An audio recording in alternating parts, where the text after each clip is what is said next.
In 1983, nearly a third of all carpet sold in the United States came in exactly one shade: harvest gold or avocado green.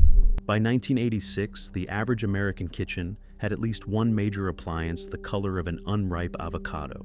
And by the end of the decade, roughly 1 in 5 suburban basements had its own bar, fully stocked, fully lit, and almost never used the way anyone originally pictured it.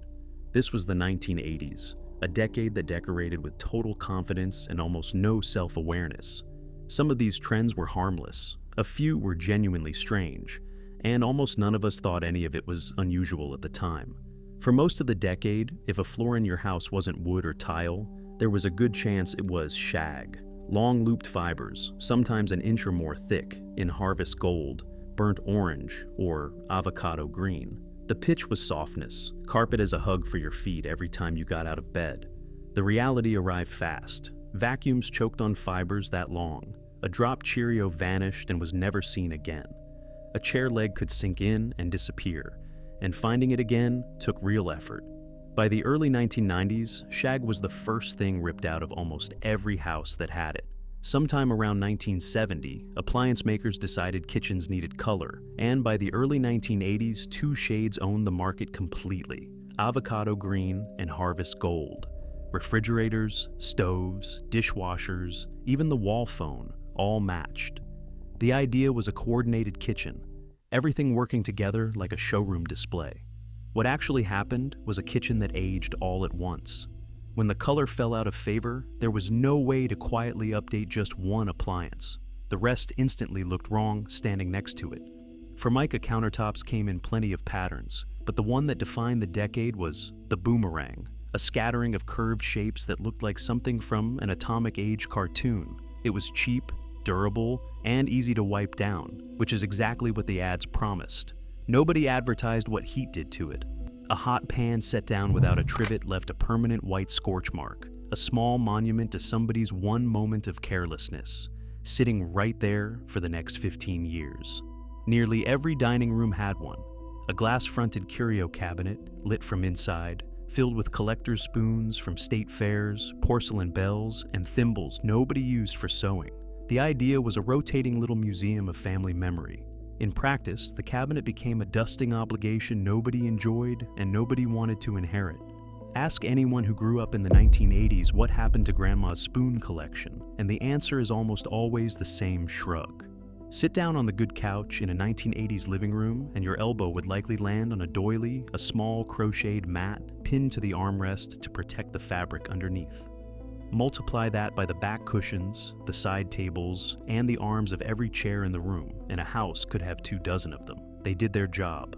They also had a habit of sliding off the moment anyone actually leaned on the furniture, and somebody was forever standing up to smooth one back into place before company arrived. If a suburban basement got finished in the 1980s, there was a good chance it got a bar along with it. Laminate counter, mirrored back wall, a row of bar stools, sometimes a neon sign advertising a beer nobody in the house drank. The intention was a built-in party spot, somewhere to entertain without tracking guests through the kitchen. The stools mostly held coats, the bar mostly held board games, and the mirrored wall mostly reflected a room that got used twice a year, at Christmas and maybe once in July. If something here is bringing back memories, drop it in the comments and hit subscribe so you don't miss the next one. No, 1980s living room felt finished without greenery, and almost none of it was real. Silk ficus trees, plastic ferns, and fabric flower arrangements sat in every corner, on every windowsill, arranged with real care and zero watering required. The appeal was obvious: a permanently green plant that never wilted, never needed light, and never made a mess. The dust told a different story. Every leaf collected a fine gray coat that had to be wiped by hand, one at a time, and the ones near a sunny window slowly bleached from green to a pale, sun-faded plastic yellow that nobody ever replaced. Every household seemed to have one chair that belonged to one specific person, usually a father or grandfather, and nobody else was allowed to sit in it. The recliner, wall hugger style, upholstered in a brown or burgundy fabric that hid stains well. The promise was a personal command center, a spot with a side table, a remote, and a full recline with the flip of a lever. What the ads didn't mention was the mechanism. Springs squealed with every recline. The footrest eventually stuck halfway, and getting out of a fully reclined position gracefully was never actually possible for anyone. The kitchen phone in a 1980s home lived on the wall, and it came with a cord that had been stretched over years of pacing while talking into something closer to a slinky than a straight line. The idea was simple: mount the phone centrally so anyone in the kitchen could answer it. The cord had other plans.